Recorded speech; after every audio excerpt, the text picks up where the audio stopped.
तो जय हिंद दोस्तों, आपका अपने चैनल यस की हम स्टडी पर एक बार फिर स्वागत है। बहुत ही महत्वपूर्ण वीडियो के साथ आपके सामने हाजिर हैं।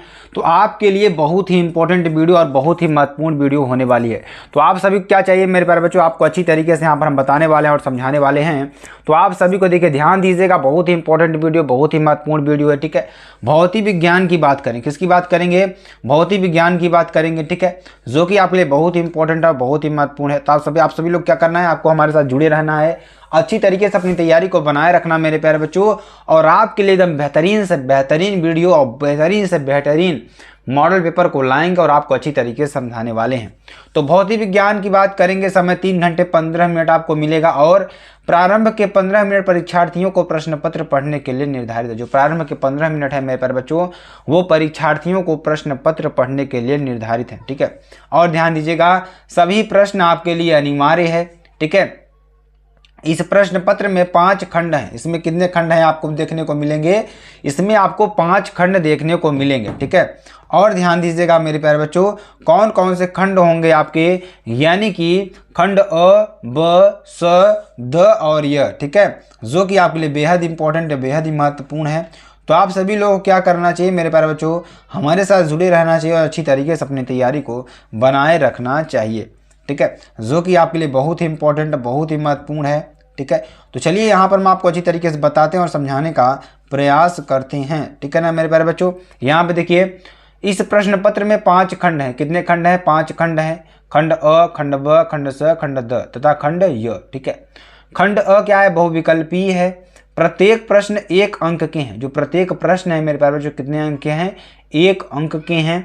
खंड ब अति लघुत्तरीय प्रश्न है। खंड ब क्या है? अति लघुत्तरीय प्रश्न है तथा प्रत्येक प्रश्न 1 अंक के हैं। ठीक है, खंड से क्या है? अति लघुत्तरीय फर्स्ट प्रकार के प्रश्न है, जो कि प्रत्येक प्रश्न कितने अंक के हैं? आपके 2 अंक के हैं। ठीक है ना मेरे प्यारे बच्चों। और देखिए, खंड द की बात करेंगे तो लघु उत्तरीय सेकंड प्रकार के प्रश्न है, जो कि प्रत्येक प्रश्न 3 अंक के आपके होंगे। ठीक है, और यहाँ पर ध्यान दीजिएगा, खंड य की बात करेंगे तो इसमें विस्तृत उत्तरीय प्रश्न है। प्रत्येक प्रश्न 5 अंक के हैं। इस खंड के चारों प्रश्नों में आंतरिक विकल्प का चयन प्रदान किया गया है। ऐसे प्रश्नों में आपको दिए गए चयन में केवल एक प्रश्न ही करना है, एक ही प्रश्न आपको करना है। ठीक है, प्रश्न में प्रयुक्त प्रतीकों के सामान्य अर्थ हैं। जो प्रश्न है इसमें प्रयुक्त प्रतीकों के सामान्य अर्थ हैं। ठीक है, तो चलिए यहाँ पर हम आपको अच्छी तरीके से बताते हैं और समझाने का प्रयास करते हैं। क्वेश्चंस आपके लिए क्या हैं, अब देखिए थोड़ा कॉपी पर भी एक बार नज़र डाल लेते हैं, जो कि आपके लिए बेहद इंपॉर्टेंट है। और यहाँ पर जीसी, ठीक है, जीसी का पूरा सोल्यूशन हम आपको बताएंगे। ठीक है, जो कि आपके लिए बेहद इंपॉर्टेंट और बहुत ही महत्वपूर्ण भी है। ठीक है, तो जीसी का पूरा सोल्यूशन हम आपको बताएंगे इसमें। ठीक है, जो कि आपके लिए बेहद इंपॉर्टेंट है। ठीक है, तो चलिए आपको अच्छी तरीके से समझाता हूँ, बताने का प्रयास कर। अब कॉपी को एक बार आपको बता देते हैं, समझाने का प्रयास करते हैं। कॉपी को भी एक बार नज़र डाल लेते हैं, कॉपी पर भी ध्यान दीजिएगा। कॉपी बहुत इंपॉर्टेंट है जानना, क्योंकि आपको अगर मालूम नहीं रहा कॉपी कैसे रहेगी आप, तो आप कैसे सॉल्व करेंगे। ठीक है, यहाँ पे देखिए ध्यान दीजिए, कॉपी जो आपके लिए है, पहले देखिए यहाँ पर क्या होगी, केंद्र व्यवस्थापक की मुहर होगी। उसके बाद यहाँ पर क्या होगी, केंद्र की मुहर होगी। ठीक है, इतना आपको समझ में आ रहा होगा। और पूरे मॉनिटर पर कॉपी में आपको ये सारी चीज़ें दे रखी हैं। इंटरमीडिएट परीक्षा उत्तर प्रदेश, परीक्षार्थी उत्तर पुस्तिका किसी भाग में अपना नाम न लिखे। जो परीक्षार्थी हैं उत्तर पुस्तिका किसी भी भाग में अपना नाम न लिखें। ठीक है, और देखिए, केंद्राध्यक्ष एवं कक्ष निरीक्षकों को यह अधिकार होगा कि वे परिषद की परीक्षा में सम्मिलित होने वाले परीक्षार्थियों की तलाशी ले सकते हैं। ध्यान दीजिएगा, इसमें बहुत ही इंपॉर्टेंट है, बहुत ही महत्वपूर्ण है जानना। क्या? केंद्राध्यक्ष एवं कक्ष निरीक्षकों को यह अधिकार होगा कि वे परिषद की परीक्षा में सम्मिलित होने वाले, किसकी परीक्षा में? परिषद की परीक्षा, जो यूपी बोर्ड से परिषद जो परीक्षा ली जा रही है, इस परीक्षा में सम्मिलित होने वाले परीक्षार्थियों की तलाशी ले सकते हैं। किसकी? परीक्षार्थियों की तलाशी ले सकते हैं। ठीक है, परीक्षार्थी उत्तर पुस्तिका के पृष्ठ भाग पर दिए गए निर्देशों का ध्यानपूर्वक पढ़ें तथा सावधानी के साथ पालन करें। ठीक है, अब देखिए, निम्नांकित क्रमांक 1 से 6 तक की पूर्ति परीक्षार्थी स्वयं करेंगे।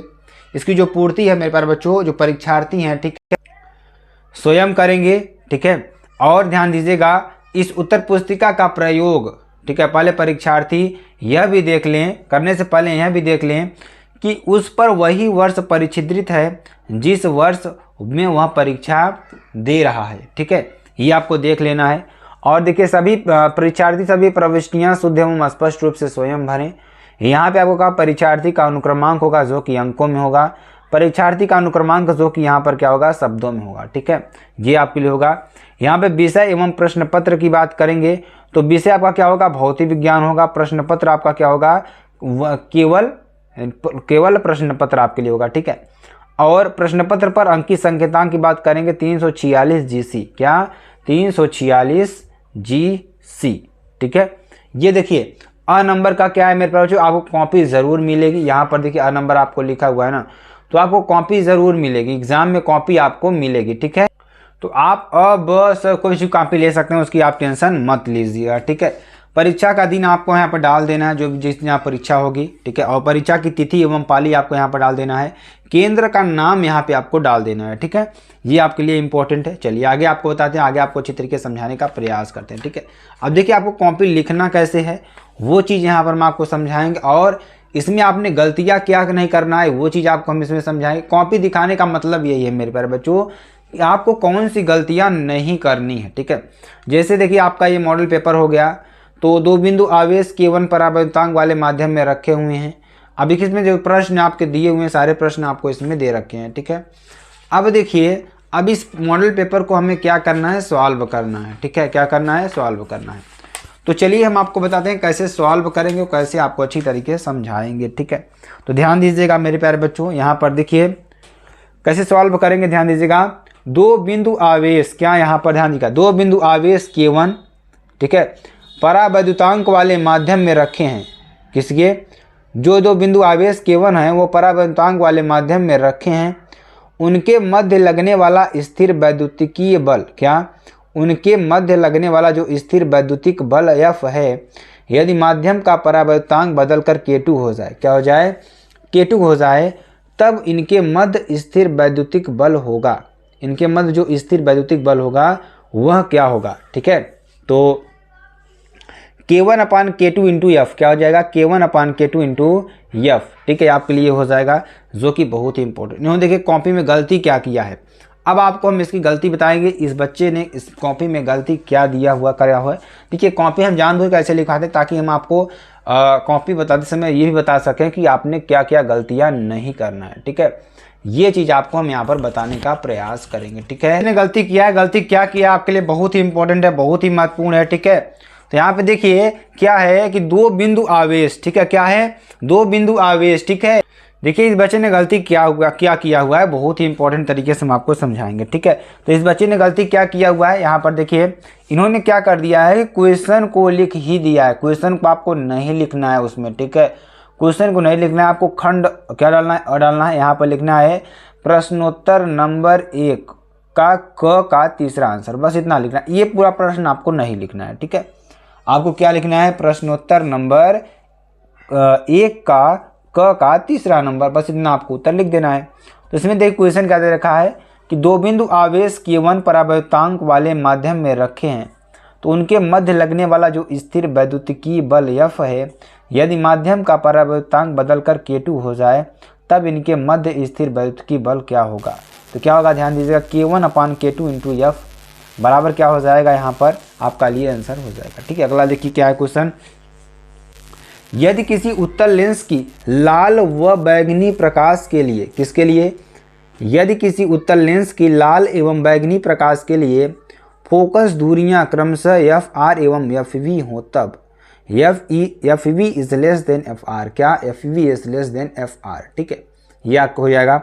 वैद्युत चुंबकीय तरंगों के वैद्युत एवं चुंबकीय क्षेत्र सदिशों के कालांतर होता है, यानी जो वैद्युत चुंबकीय तरंगों के वैद्युत एवं चुंबकीय क्षेत्र सदिशों का जो कालांतर होता है कितना होता है, 0, कितना होता है 0 डिग्री। ठीक है, चलिए आगे आपको बताते हैं।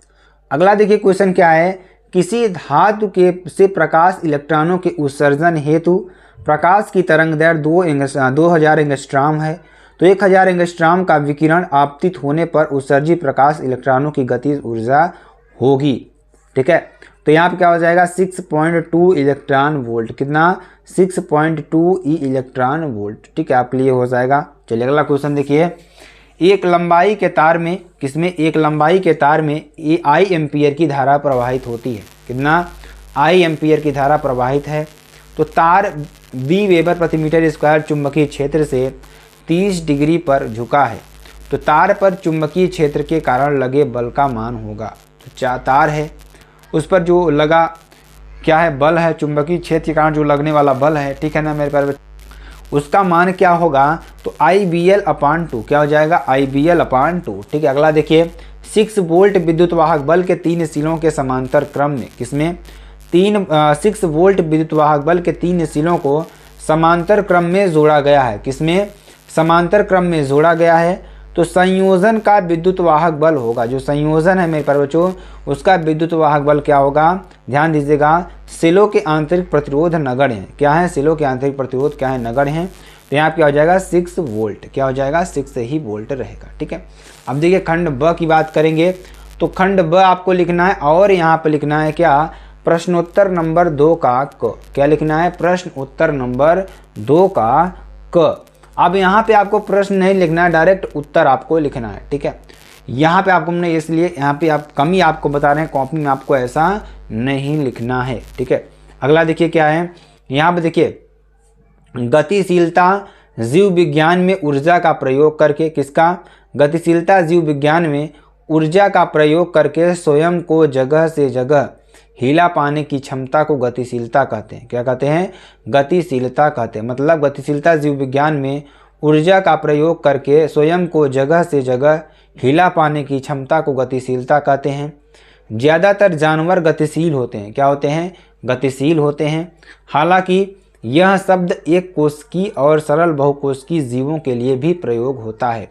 जो यह शब्द है मेरे प्यारे बच्चों, वह क्या होता है, एक कोशिकीय और सरल बहुकोशिकीय जीवों के लिए भी प्रयोग होता है। ठीक है, अगला देखिए क्या है, अगला क्वेश्चन क्या है, प्रकाश के विवर्तन के प्रयोग में, ठीक है, किसके, प्रकाश के विवर्तन के प्रयोग में केंद्रीय की चौड़ाई पर क्या प्रभाव पड़ेगा यदि प्रयोग जल में रख दिया जाए। ठीक है, तो ध्यान दीजिएगा, प्रकाश के विवर्तन के प्रयोग में, किसमें, प्रकाश के विवर्तन के प्रयोग में केंद्रीय उच्चिष्ट की चौड़ाई कम हो जाएगी यदि प्रयोग जल में रख दिया जाए। कहाँ रख दिया जाए, जल में रख दिया जाए। ठीक है, अगला देखिए, वैद्युत क्षेत्र रेखाएं परस्पर प्रतिच्छेदन नहीं करती हैं। जो वैद्युत बल रेखाएं हैं, जो वैद्युत क्षेत्र रेखाएं हैं, वह परस्पर प्रतिच्छेदन नहीं करती हैं, समझाइए। ठीक है, तो बल रेखाएं परस्पर एक दूसरे को नहीं काटती, क्योंकि यदि ये परस्पर काटेंगी तो कटान बिंदु पर 2 स्पर्श रेखाएं 2 परिणामी क्षेत्र को, ठीक है, को व्यक्त करेंगी। ठीक है, व्यक्त करेंगी, जो कि क्या है, असंभव है। क्या है, असंभव है। ठीक है, यदि प्रत्यावर्ती धारा का वर्ग माध्य मूल मान √2 एम्पियर हो तो क्या है, यदि प्रत्यावर्ती धारा का जो वर्ग माध्य मूल मान है वो √2 एम्पियर है, तो धारा का शिखर मान क्या होगा, जो धारा है उसका शिखर मान क्या होगा, ध्यान दीजिएगा यहाँ पर।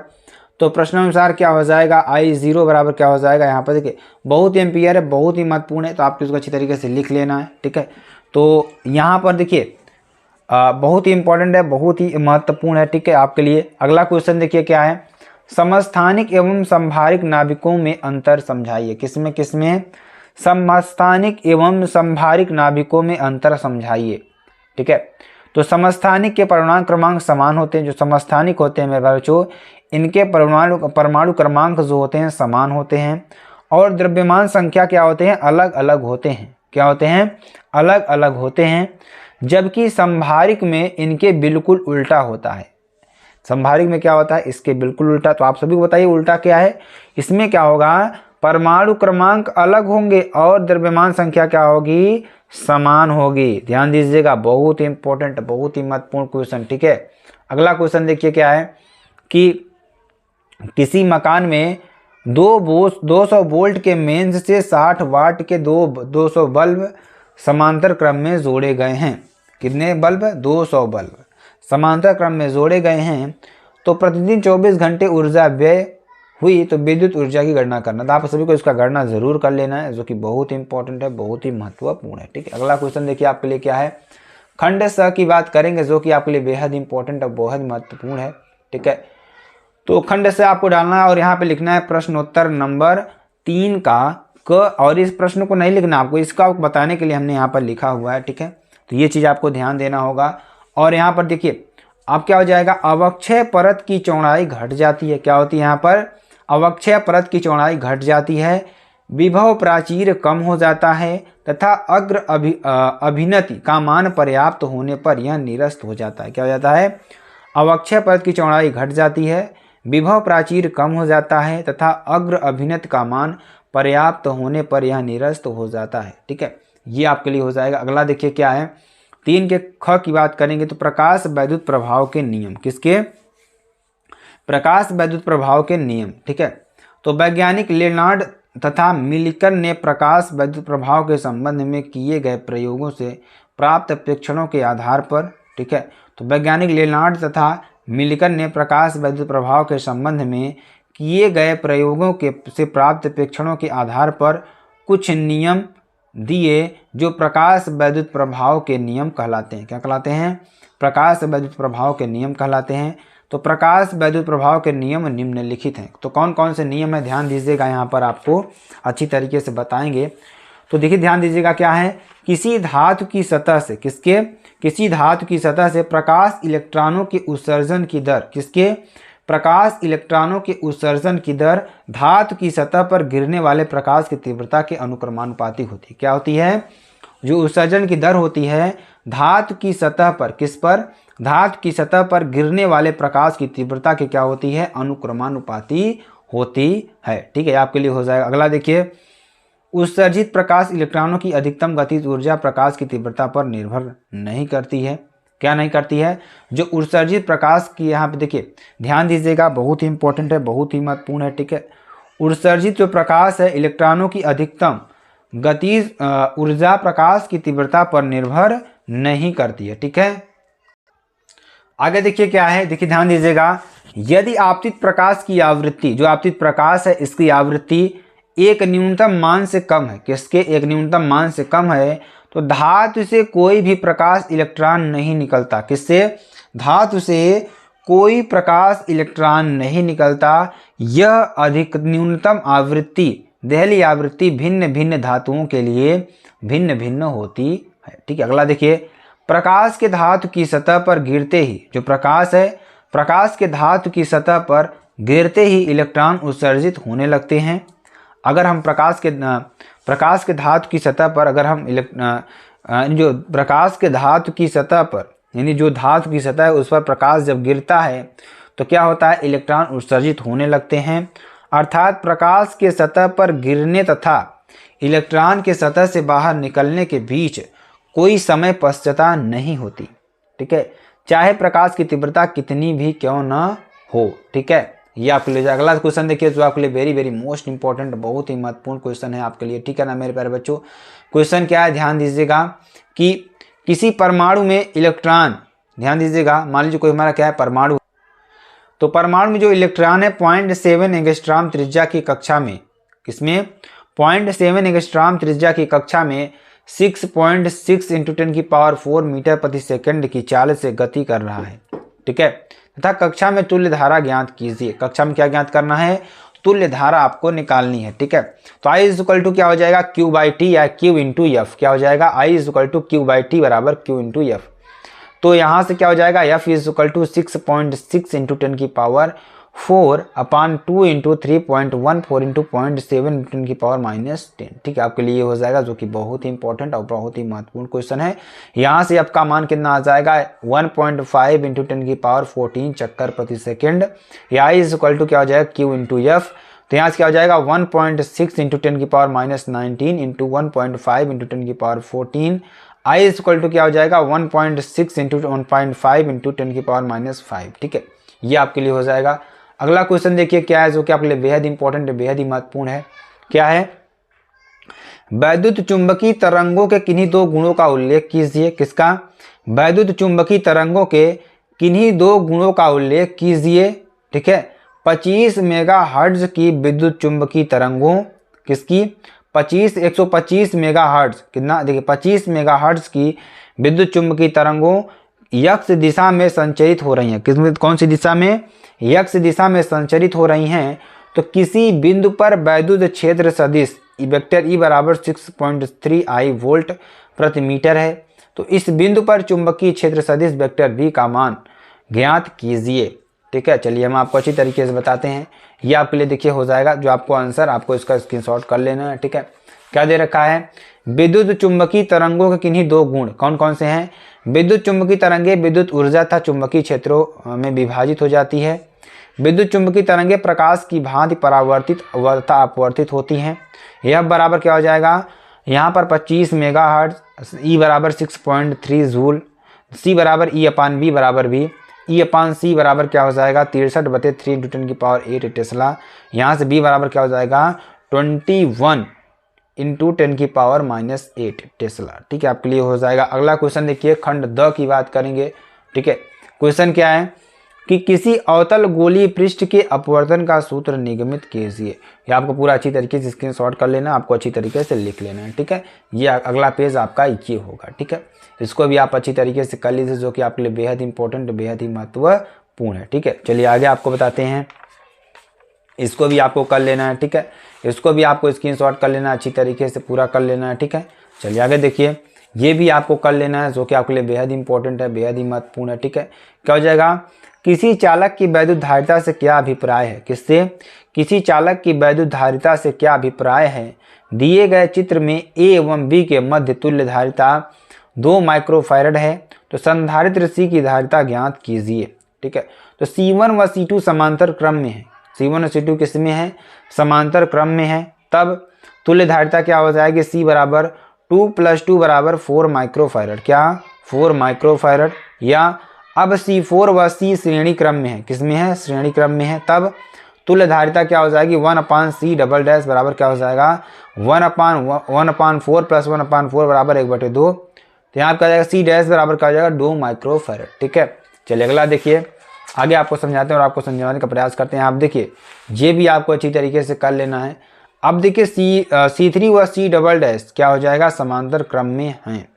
ठीक है, अब देखिए आपको अच्छी तरीके से देख लेना, बहुत ज़्यादा इसमें है नहीं, फिगर आपका यही है, इस फिगर को आपको सॉल्व करना है, आप किसी तरीके से सॉल्व कर लीजिएगा। ठीक है ना मेरे प्यारे बच्चों। चलिए अगला क्वेश्चन देखिए क्या है। अगला क्वेश्चन बहुत ही इंपॉर्टेंट, बहुत ही महत्वपूर्ण ये भी है। क्या है, एक लंबी परिनालिका के स्वप्रेरकत्व का सूत्र स्थापित कीजिए। किसकी, एक लंबी परिनालिका के स्वप्रेरकत्व का सूत्र स्थापित कीजिए। ठीक है, तो मान लेते हैं, माना अनुप्रस्थ काट तथा यल लंबाई की एक परिनालिका है। मान लेते हैं ए अनुप्रस्थ काट तथा यल लंबाई की एक परिनालिका है, जिसमें प्लेटों की संख्या n है। क्या है, n है। यदि I मान की धारा प्रवाहित हो रही है, कितना I मान की धारा प्रवाहित हो रही है, तो परिनालिका में उत्पन्न चुंबकीय क्षेत्र B बराबर क्या हो जाएगा μ0 NI/L। ठीक है, तो परिनालिका के प्रत्येक फेरे के बद्ध चुंबकीय फ्लक्स क्या हो जाएगा φ0 बराबर क्या हो जाएगा BA बराबर क्या हो जाएगा φ0, यानी कि μ0 NIA/L। कुल फेरों की संख्या n हो तो परिनालिका में संबंध कुल फ्लक्स क्या हो जाएगा φ बराबर n φ0, या φ बराबर क्या हो जाएगा n × μ0 NIA/L। ठीक है, या φ बराबर क्या हो जाएगा μ0 NIA/L बराबर क्या हो जाएगा μ0 n² ठीक है, आपके लिए हो जाएगा, जो कि आपके लिए वेरी वेरी मोस्ट इंपॉर्टेंट है। जहां r परिनालिका की त्रिज्या है, हम जानते हैं कि L बराबर क्या होता है φ/I होता है। क्या होता है, φ/I होता है। ठीक है, तो यहाँ से आप इसको निकाल सकते हैं, जो कि आपके लिए बेहद इंपॉर्टेंट है। ठीक है, क्या हो जाएगा स्वप्रेरकत्व L बराबर μ0 n² A/I बराबर क्या हो जाएगा μ0 r(n²I²/I) हेनरी। ठीक है, यानी कि L बराबर क्या हो जाएगा μ0 n² AI/n इक्वल टू क्या हो जाएगा n/I। ठीक है, आपके लिए हो जाएगा। अगला देखिए, प्रकाश उत्सर्जक डायोड क्या होते हैं। जो प्रकाश उत्सर्जक डायोड होते हैं वह क्या होते हैं, इसका प्रतीक चिन्ह बनाइए, इसकी कार्यविधि का संक्षिप्त विवरण दीजिए। क्या देना है आपको, इसकी जो ध्यान दीजिएगा, इसकी कार्यविधि का जो संक्षिप्त विवरण है वो आपको देना है। ठीक है, तो प्रकाश डायोड का धारा वोल्टता अभिलक्षण भी एक सामान्य डायोड की भांति होता है। क्या होता है, जो प्रकाश डायोड तथा धारा वोल्टता का अभिलक्षण एक सामान्य डायोड की भांति होता है, उस स्थिति को प्रदर्शित करता है जिसमें वह क्रियाशील नहीं है, तथा उस स्थिति को भी प्रदर्शित करता है जिसमें वह क्रियाशील है। तो VF डायोड की आंतरिक प्रतिरोध वोल्टता है, क्या है, आंतरिक अवरोध वोल्टता है। ठीक है, कार्यविधि क्या हो जाएगा, जब PN संधि पर, ठीक है, बिना प्रकाश डाले पर्याप्त वोल्टेज 0.1 वोल्ट लगाकर उत्क्रम अभिनत किया जाता है। क्या किया जाता है, उत्क्रम अभिनत किया जाता है, तो प्रकाश संधि में दोनों ओर के अल्पसंख्यक वाहक संधि को पार करते हैं, जिसके फलस्वरूप एक संतृप्त किंतु लघु धारा का प्रवाह आरंभ हो जाता है। क्या हो जाता है, लघु धारा का प्रवाह आरंभ हो जाता है। ठीक है, ये आपके लिए इंपॉर्टेंट है, बहुत ही महत्वपूर्ण। आगे देखिए इसमें क्या हो जाएगा, संतृप्त किंतु लघु धारा का प्रवाह क्या होता है, यहाँ पर आरंभ हो जाता है। क्या हो जाता है, संतृप्त किंतु इसमें क्या होता है, लघु धारा का जो प्रवाह है वह क्या हो जाता है, आरंभ हो जाता है। ठीक है, अगला क्वेश्चन देखिए क्या है कि किसी अपवर्ती, क्या है पर किसी अपवर्ती दूरदर्शी द्वारा, ठीक है, तो यहाँ पर देखिए मेरे पास आपके लिए क्या है, किसी अपवर्ती दूरदर्शी द्वारा किसी दूरस्थ वस्तु का प्रतिबिंब अनंत पर बनता है। कहाँ पर बनता है, अनंत पर बनता है, तो उपयुक्त किरण आरेख द्वारा इसे दर्शाइए। यदि इस दूरदर्शी के अभिदृश्यक लेंस एवं नेत्रिका की फोकस दूरियां क्रमशः 250 सेंटीमीटर तथा 5 सेंटीमीटर हो, तब दूरदर्शी की आवर्धन क्षमता तथा नेत्रिका एवं अभिदृश्यक के बीच की दूरी ज्ञात कीजिए। तो यहाँ पर देखिए ध्यान दीजिए क्या हो जाएगा, यदि अभिदृश्यक लेंस O द्वारा बना प्रतिबिंब A और B नेत्रिका E के प्रथम फोकस FE पर बना हो, तो अंतिम प्रतिबिंब अनंत पर बनेगा, जो श्रांत आंख द्वारा स्पष्ट दिखाई देगा। ठीक है, ये आपके लिए हो जाएगा। अब देखिए आगे यहाँ पे देखिए क्या हो जाएगा, अभिदृश्यक क्या हो जाएगा, ध्यान दीजिएगा, दूरदर्शी के अभिदृश्यक लेंस का व्यास बड़ा इसलिए लेते हैं जिससे कि वह दूरस्थ वस्तु से बहुत बड़ा अधिक प्रकाश एकत्र कर सके तथा प्रतिबिंब चमकीला बने। ठीक है, आवर्धन नियम बराबर क्या हो जाएगा, -F0/FE, या बराबर क्या हो जाएगा, -250/F बराबर -50, क्या हो जाएगा, -50। ठीक है, तो नली की लंबाई, क्या, नली की लंबाई L बराबर क्या हो जाएगा, F0 + FE बराबर 250 + 5 बराबर 255 सेंटीमीटर। कितना, 255 सेंटीमीटर। ठीक है, आपके लिए हो जाएगा। अगला देखिए, आपको क्वेश्चन को अच्छी तरीके से देखना है और पूरा स्क्रीनशॉट करते चले जाना है। ठीक है, अर्धचालक क्या है, मादन के कारण, ठीक है, मंदन या मादन, यहाँ पे मंदन होगा, मादन मतलब अपमिश्रण के कारण अर्धचालक की चालकता पर पड़ने वाले प्रभाव को समझाइए। ठीक है, तो अर्धचालक वे ठोस पदार्थ जिनकी विद्युत चालकता चालकों से कम, अर्धचालक क्या होते हैं, वे ठोस पदार्थ जिनकी विद्युत चालकता चालकों से कम तथा कुचालकों से अधिक होती है, अर्धचालक कहलाते हैं। ठीक है, उदाहरण तौर पर देखेंगे जर्मेनियम, सिलिकॉन, कार्बन आदि। ठीक है, अंतर देखेंगे, अंतर, शुद्ध अर्धचालकों की विद्युत चालकता की अति अल्प होती है, परंतु यदि किसी शुद्ध अर्धचालक में थोड़ा सा अपद्रव्य मिला दिया जाए तो इनकी चालकता बहुत अधिक बढ़ जाती है। इस प्रकार की अशुद्ध अर्धचालक को बाह्य अर्धचालक कहते हैं। इस क्रिया को मादन यानी डोपिंग कहते हैं। ठीक है, चलिए अगला क्वेश्चन देखेंगे। ये भी क्वेश्चन आपके लिए बहुत इंपॉर्टेंट, बहुत ही महत्वपूर्ण है। वैद्युत द्विध्रुव क्या होते हैं, एक समरूप वैद्युत क्षेत्र में क्षेत्र की दिशा से थीटा कोण पर रखे वैद्युत द्विध्रुव की स्थितिज ऊर्जा का सूत्र व्युत्पन्न कीजिए। ठीक है, तो ध्यान दीजिएगा, किसी वैद्युत क्षेत्र में किसी वैद्युत द्विध्रुव को वैद्युत क्षेत्र के लंबवत दिशा में घुमाने में किया गया कार्य उस द्विध्रुव की वैद्युत स्थिति ऊर्जा कहलाती है। यदि θ1 बराबर 90 डिग्री, θ2 बराबर थीटा, तो विद्युत द्विध्रुव को घुमाने में किया गया कार्य क्या हो जाएगा, W बराबर U बराबर PE cos θ1 माइनस cos θ2, यानी cos 90 डिग्री बराबर 0, cos θ2 बराबर cos थीटा। अब विद्युत द्विध्रुव की स्थिति ऊर्जा U बराबर क्या हो जाएगा, -PE cos थीटा। सदिश रूप में क्या हो जाएगा, U बराबर -PE। ठीक है, आपके लिए ये हो जाएगा।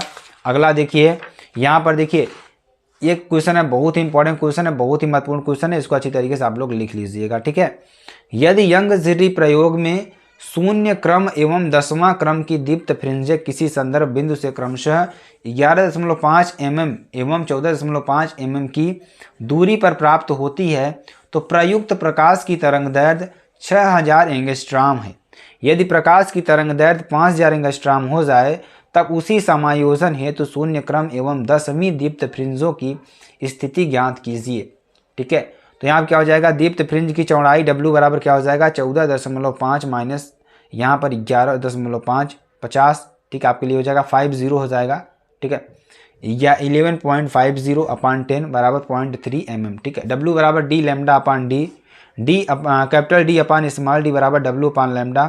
क्या हो जाएगा 0.3 इंटू 10⁻³ मीटर अपान 6000 यानी 6000 इंटू 10⁻10 मीटर।